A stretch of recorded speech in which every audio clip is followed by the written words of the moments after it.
When we observe nature closely, we realize nature is an open book, and all its secrets are available for anyone to learn.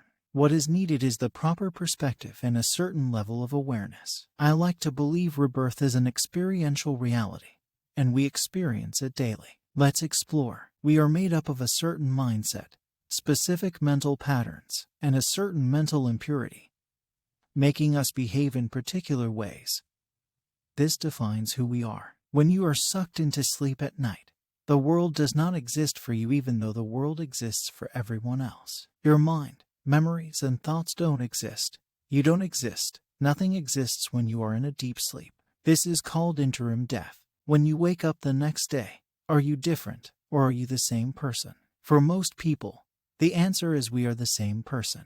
That's right, because we woke up from hibernation. All your memories, mindset, mental habits, and mental impurities now start to function as is. You experience yourself the same way before you were sucked into sleep. This is called interim rebirth. Remember, our mind never ages, only our body ages. When the body becomes old, and we die, it is similar to being sucked into sleep or death. The law of destiny, or niyati, sets in motion and takes over your being and decides how and when you will take rebirth. It is essential to know who takes the rebirth. The impure mind, with all its tendencies, takes the rebirth, and your current life personality won't. Understand this. Your current life personality is the mixture of your impure state of mind plus the genes of your current parents, plus your environment.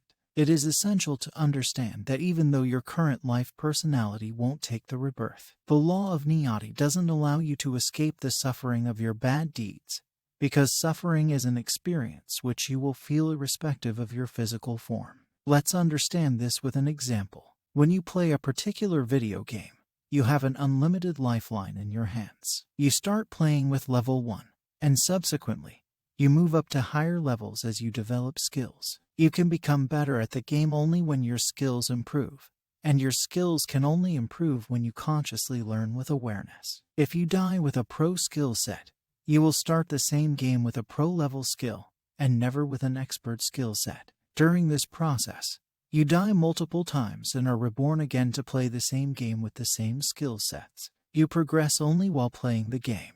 But why this process of taking rebirth? Let's look at a simple example to understand this. There is a lake full of pure water. Take some of this pure water into a container and add mud to this water. Now this pure water in the container has become impure. Transfer this impure water into a differently shaped container. This time we have the choice to either add more impure substance or a substance that will purify the water. Now, we can repeat the process of changing this water into differently shaped containers. If we add purifying substance, the chances are we'll get purified water the same as it was when it was first taken out. Let's understand what this means. The pure water lake represents pure consciousness, also known as non-dual state. The impure water represents impure mind. We can also say it is an individual consciousness, or jiva, or even a soul. The container represents body. It can be human, an animal, or any other species depending on the type of impurities we hold and our willingness to move forward towards the purification process.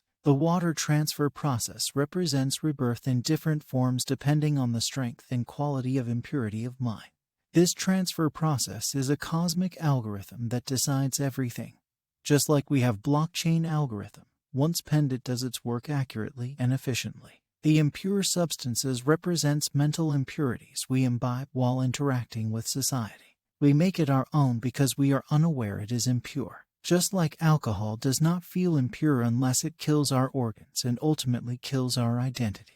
These mental impurities takes us away from the goodness in ourselves if we encourage them for selfish reason.